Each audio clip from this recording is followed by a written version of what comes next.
In the previous video, we built a complete RAG pipeline on Databricks. We loaded PDFs, extracted text, chunked the data, created embeddings, retrieved relevant chunks, and finally used the Databricks hosted LLM to generate an answer. But there was one important component in that pipeline that we used very quickly, and that was Chat Databricks. In this video, we are going to slow down and understand how Chat Databricks works. What is it? What endpoint does it connect to? How do we pass messages? How do we control temperature and output length? How do we switch between different Databricks models? How do we stream responses? How can we use it for summarization, classification, extraction, RAG, and agent-like workflows? By the end of this video, Chat Databricks should not feel like a black box anymore. Okay, so Chat Databricks is a LangChain chat model, and it is like a wrapper that allows you to call Databricks models from LangChain. Now, the idea is that there are a lot of Databricks models hosted here. When we go to serving endpoints, sorry, not serving endpoints, but models, there are there would be a lot of hosted models even in your free edition of Databricks. Now, Databricks docs says that if you have an LLM or embedding model served using Databricks, you can use it directly inside LangChain. Alternatively, you can use the models made available through the foundational model APIs, or you can use the LangChain's wrapper chat Databricks class to use these models. So essentially, the workflow is that we go to our workspace, we create a notebook, we import Chat Databricks, and then we use Databricks model serving endpoint, and we use foundational model, external model, custom model, and even embedding models. Now, Chat Databricks itself is not the model, it is the connector. The actual model is behind a Databricks serving endpoint. For example, this model could be Databricks Meta Llama 3 7 billion instruct, Databricks GPT OSS. Although in the free edition, you might not be able to use the GPT-5 or some other model, because for the free edition, these models have a cap on usage. So Databricks foundational model APIs provide pre-configured paper token endpoints that appear in the serving UI. And Databricks says these are recommended for getting started. So to get started with this tutorial, you would need a free edition of Databricks. If you know how to simply go to databricks.com and create an account, you should be good to go. Okay, let's get started. So the first thing that we want to do is we want to create a notebook. So I can just create a notebook and attach a serverless compute within that notebook. I'll name this notebook as Chat Databricks Exploration. And after this, we have to import some packages. But first, let me connect my serverless compute with this notebook. So I would like to do a pip install of, first let us download Databricks LangChain, and we might also need LangChain and LangChain core later, but not right now. We'll just install them, and then after we install them, we might want to restart our Databricks notebooks instance. Okay, so we can do that using dbutils.library.restart Python. Okay, so let's run this and let's wait for a couple of seconds for it to succeed. Now, this Databricks LangChain package offers us some classes. What sort of classes it offers? It offers Chat Databricks, it offers Databricks embeddings,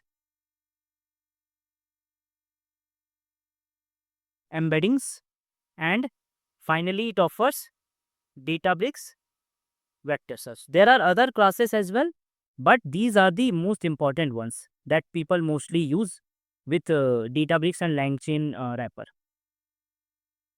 Now, after we are basically done installing and downloading these packages, what is the first thing that we have to do?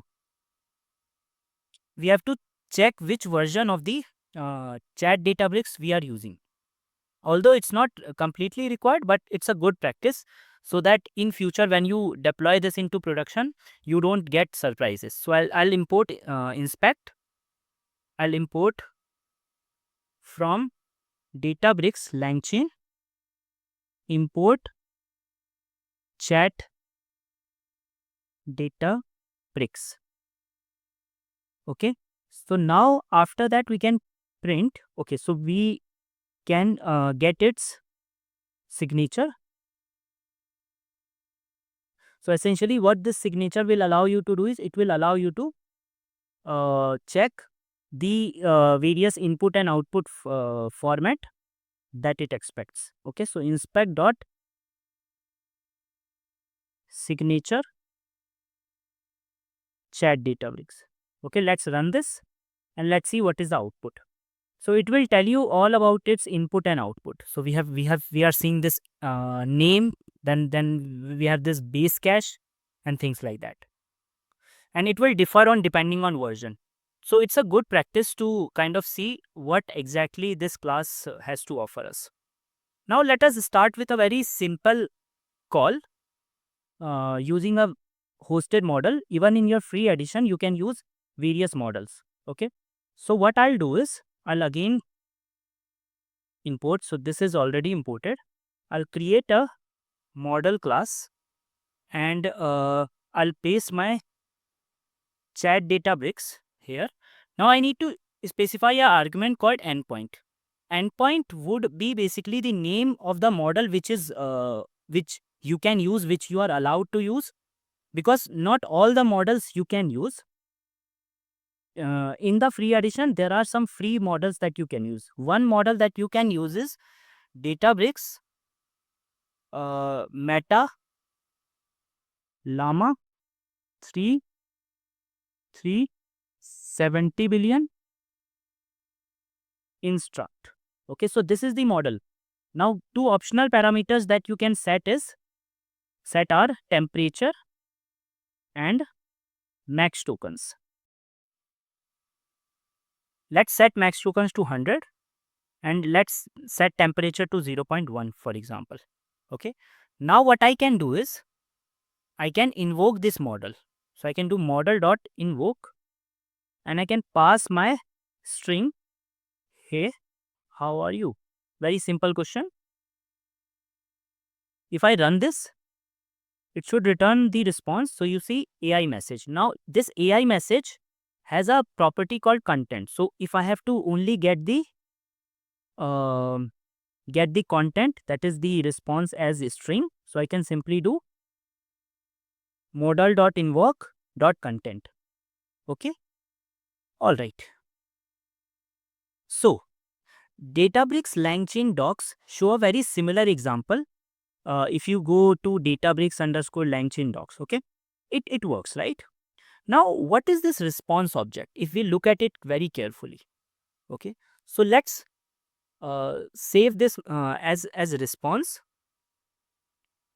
and let's see type of response. So the response is a type of LangChain core dot messages dot AI message. Okay, and besides the response dot content, we can also do response metadata.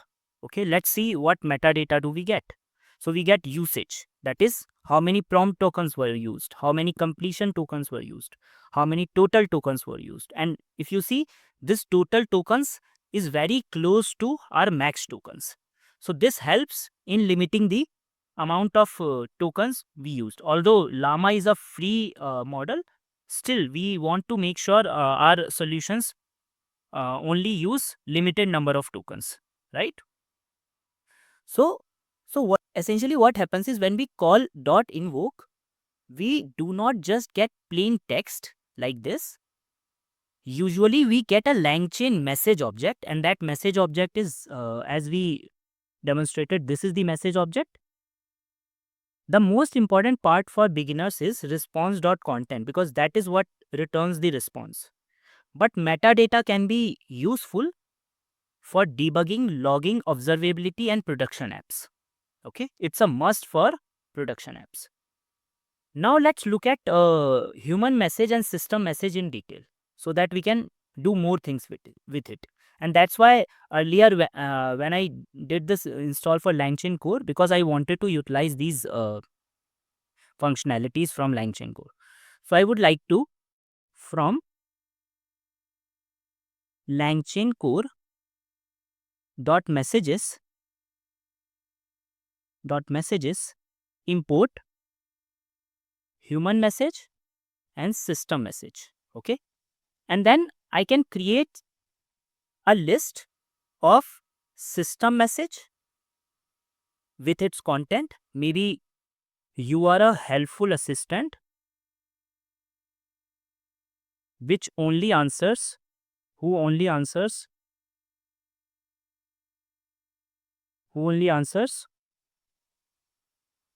climate related questions.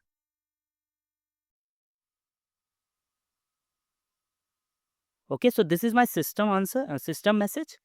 Then I can write a human message, and in the human message I am asking what is climate change. Now this is a message, full message objects. Earlier we were sending only a simple text with our prompt.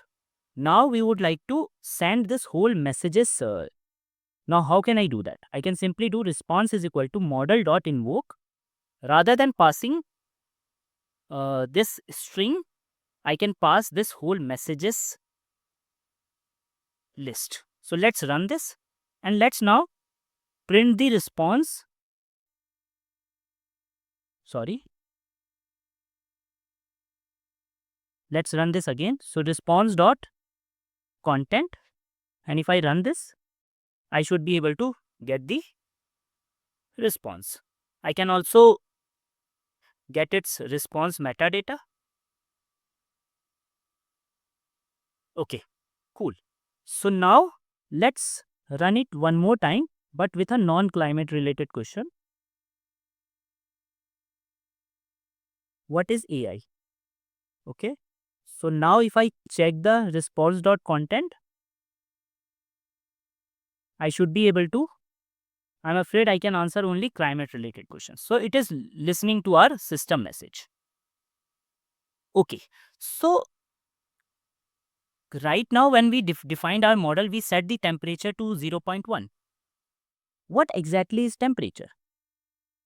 You can, if you don't want to go into the nitty gritty, temperature controls the randomness of your responses. If you have low temperature, which means low randomness, which means more stable outputs, which essentially means you will have a predictable response. Whereas high temperature would mean more creative variable and randomness would be there. Let's say if you want to use Llama for creative writing, then in that case, you should set temperature to something like 0.721. But if you want information extraction, more predictable output, 0.1, 0.2, okay? Now, how can you test the temperature effectively? You can test it by running your models with different temperature values. Okay, so next we will see that.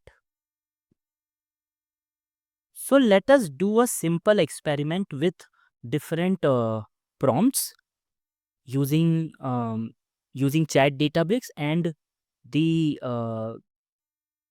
different temperature values. Okay, so my prompt would be, maybe give me 5 creative video ideas for a YouTube video on RAG. Okay, so very simple prompt. Now I would like to see different temperature working in action. So I will say for temperature starting from 0, 0 0.1, 0 0.3, 0 0.6, 1. Okay, and I would like to define my model with different temperature values. So I will use this auto completion. And now I have defined this model with the endpoint meta llama 33. So same model is being used. Max token is 100 only. Okay, now after that I would like to print the content of the response. Okay, so I would like to first of all invoke. So response will be model dot invoke, and this would be prompt. This would take prompt, and then I would like to print the response dot content. Okay, and I would like to maybe probably to separate the outputs. So I would like to uh, set up a new line plus equal to multiplied by maybe 100. So if I run this, let's see what do we get.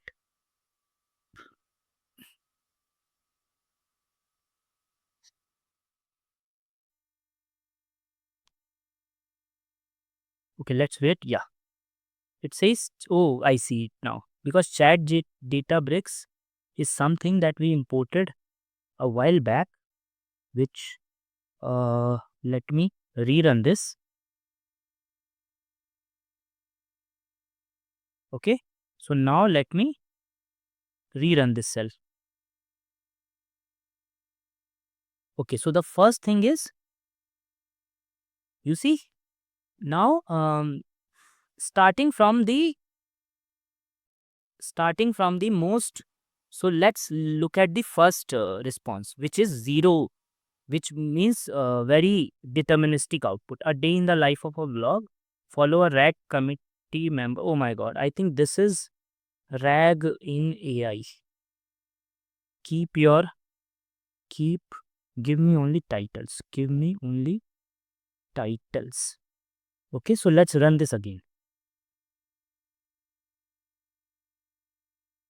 So yeah, so first is RAG revolution exploring the future of AI, and then if we RAG explain revolution the AI's superpower, so you see the output. Okay, so now we can interpret how increasing the temperature makes the model give us the creative output.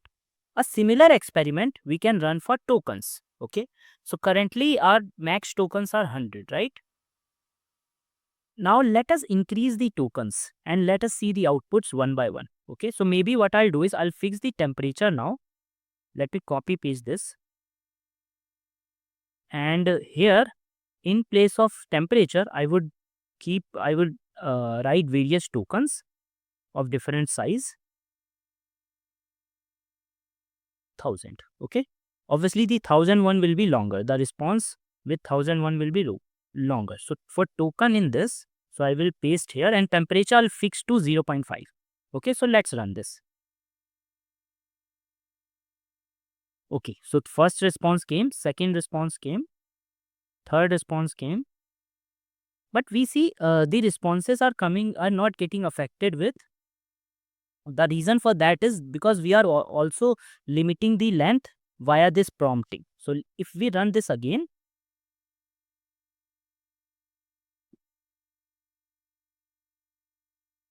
now we should see some, you see the last output was very large. Okay, you see this? It is also trying to give me example scripts and all. Okay, so now the next question is, what are the different models are made available in the free edition of our Databricks? To check this, you need to manually go for this and see whether you are getting the response or not. Sometimes you will get a response which is going to be a rate limit kind of an error. So let's try to do that with different models. We saw that this model is working. Now what other models I can try? I can probably go into models. Let me open models in a new tab. And from here, I was able to try this this model. Okay, let me see if I can grab this. Um, Grab this and see if I can make it work. So this is an embedding model GT large English. Let me see if, or maybe GPT-1, some GPT model. Okay, so let's see if I am able to call it. I will not be able to because this is a model which is restricted. Permission denied. Why? Because this endpoint is temporarily disabled due to Databricks set rate limit of 0, right? Now if I use, let's say, Gemini Pro, let's see. Let's run this again. Okay, this endpoint is not existing. Why? Because this must not be available via the interface. Okay, so now Llama 1 was available. We saw that. Let's see. So what was the model? I think we need to, okay. So this is available. Let me check whether the Claude will not be Mistral is available or not.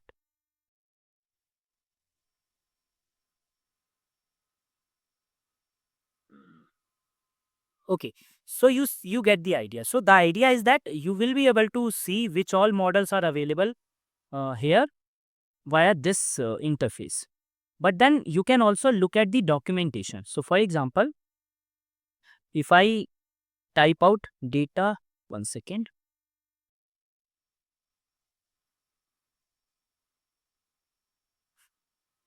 Databricks hyphen GPT OSS 20 billion. Let's try to run this model.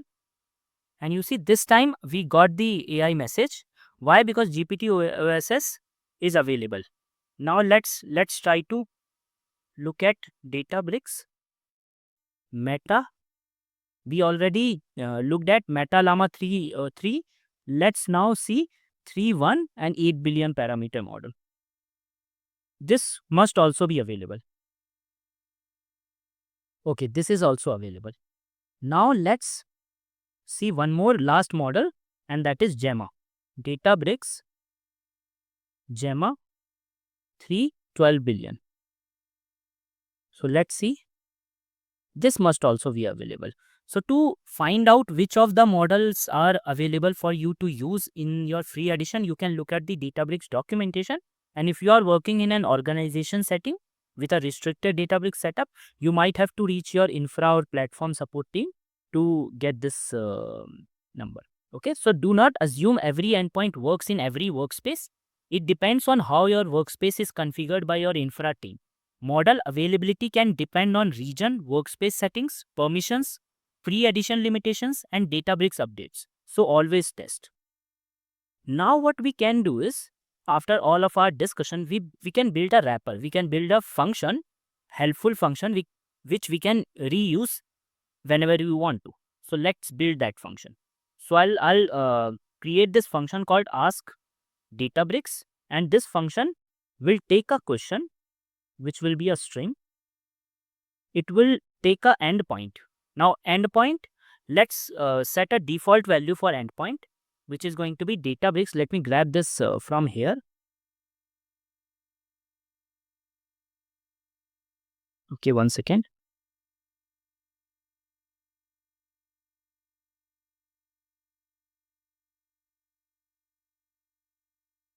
Okay, so this is my endpoint, and then max tokens, let's set the default to be this, and let's also set the temperature to be 0.1.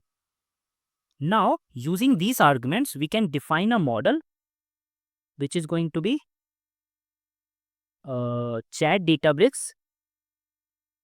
Let me grab this class from here, and endpoint will be the endpoint passed in the parameter.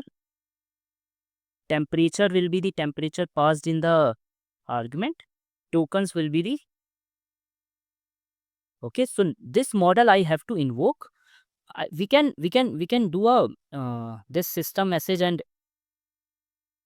human message kind of thing. And we can also pass a system message here. Okay, system message. Maybe let's pass a default value.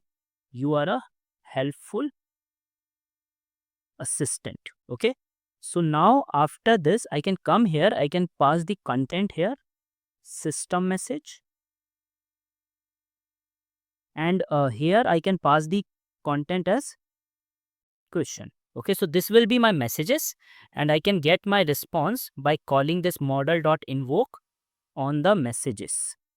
And finally, I can return response.content. So let's test out this Ask Databricks. But before that, I might have to import my human and system message classes, because my serverless compute might have restarted.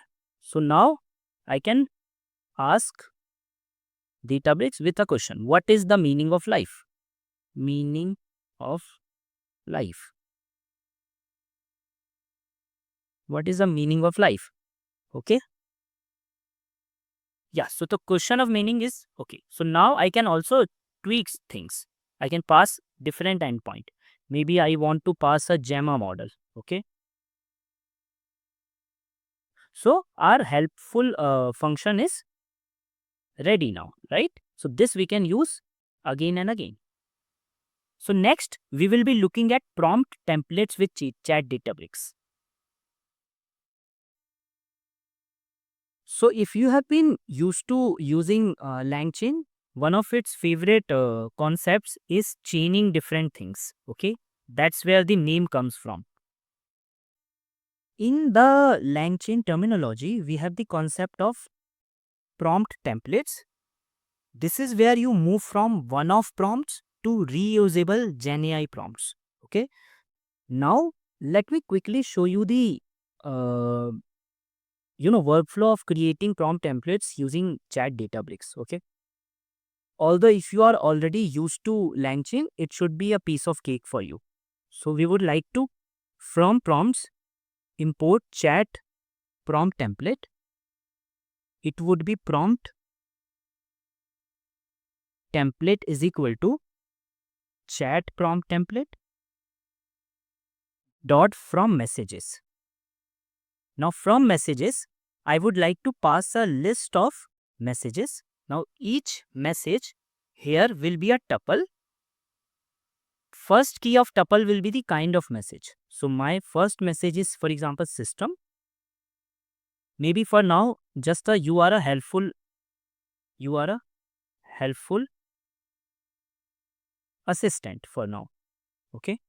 And then there will be human. In human, I can use templating to kind of substitute different things. Okay. Explain concepts simply, maybe. Explain concepts simply. And I can have a curly braces here and topic. Okay. Now this is my prompt template of chat prompt template class. From here, what I can do is I can create a chain of what? I can do prompt template, and I can create a chain using the model. Model is defined above, so I can simply use model here. This is my chain now. Now I can do something like response is equal to chain dot invoke, and here I can pass a dictionary of topic, maybe AI. Okay, so let's run this. Okay, sorry, I think I made a mistake. So let's run this again. Now I'm passing this AI, and this AI will be injected here, and our model will be executed. So if I run the response here now, response dot content. So yeah, okay, let's break down the. So you get the idea, right? And it should have been a piece of cake if you are already familiar with LangChain concepts. Okay, so I hope this session on Chat Databricks was helpful for you. If it was, consider liking this video, consider subscribing to the channel, because I post Databricks related concepts, be it data engineering, machine learning engineering, end-to-end AI workflows on Databricks. So yeah, so you can consider subscribing to the channel if you are using Databricks, and if you want to know some of the tricks and tips of using Databricks, yeah, this channel might be helpful for you. Okay, thank you so much. Let me know if you want a given topic to be covered on my channel. Thank you.